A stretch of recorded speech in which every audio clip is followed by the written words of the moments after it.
kuha tayo ng papaya para sa ating tinola. Wow!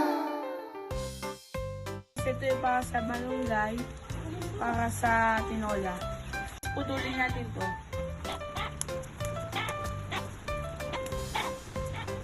Kuhain natin ang sibuyas. Ito na po, hiwain natin ang sibuyas. Ito ang bawang.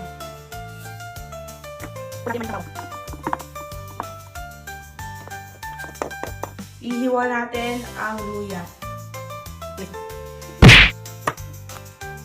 Nahiwa na po ang ating luya.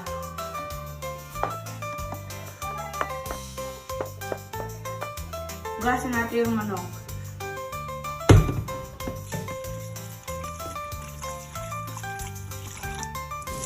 Ibalatan natin ang papaya. Itanggal natin ang buto ng papaya. Tungayin natin yung papaya.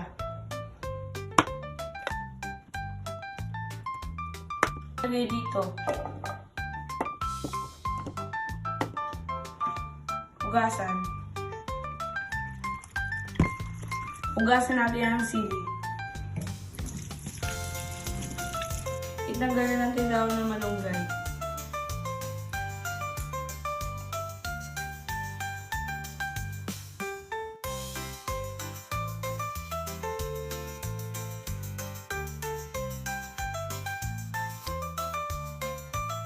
Magluluto po tayo ngayon guys ng masarap na tinolang manok. Ito mga kailangan nating sangka.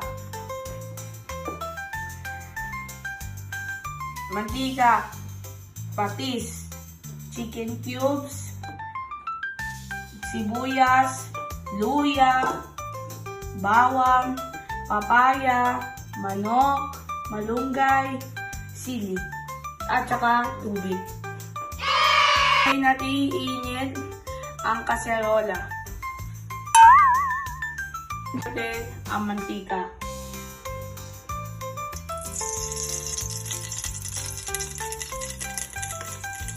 Pati po luya.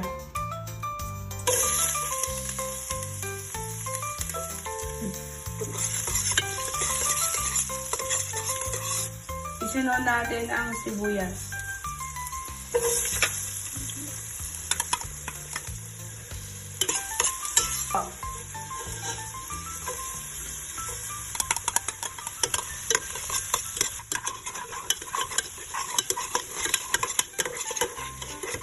Ibuhos natin yung manok. Yun.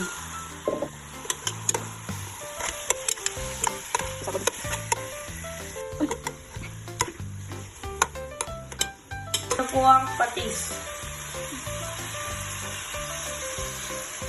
Gawin po natin. Bango. Itakpan po natin ang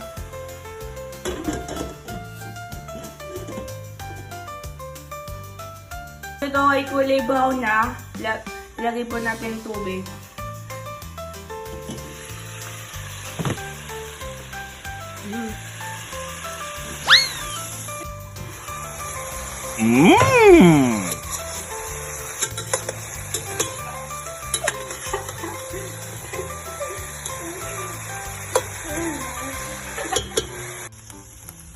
Takpan po natin ang manok.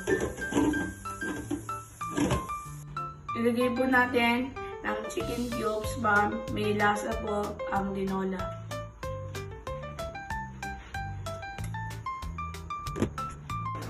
Ilagay po natin yung papaya dito po. Ay, sana natin guys.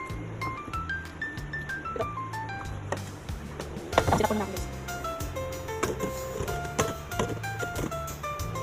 Hintayin natin ulit ng kumulo guys.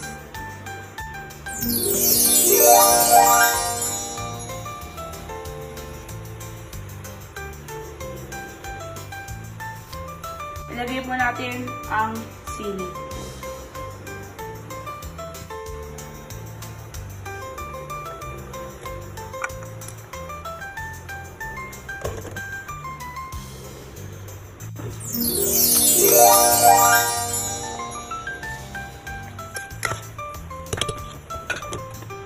Alan.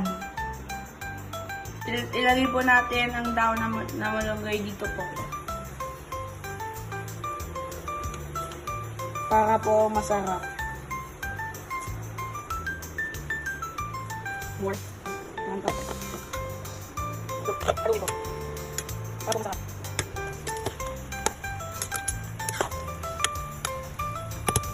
Ang tinunang manok ay masustansya na at favorite ko po.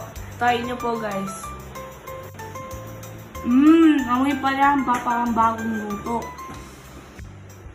Sarap naman ang tinunang manok.